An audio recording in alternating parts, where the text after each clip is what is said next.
In a previous video, I showed you how to do parallel drum compression using the SSL bus compressor.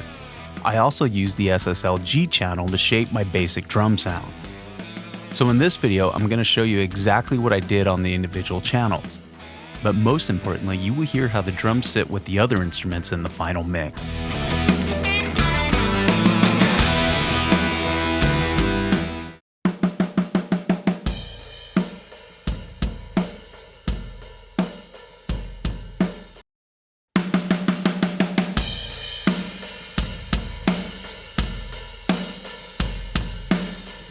Let's start with the kick drum.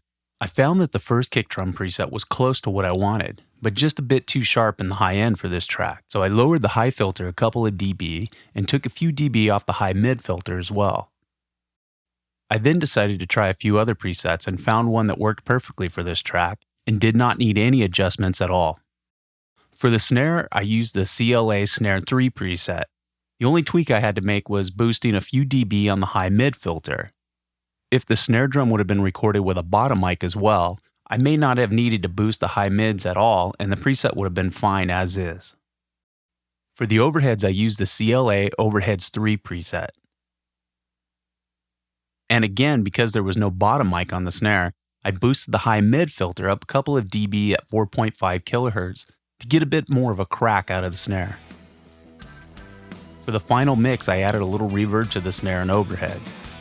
I also added the SSL bus compressor on the master bus, which is a great final touch for gluing a mix together, along with the SSL EQ for some light sweetening, and the Waves L2 limiter to keep the final levels in check.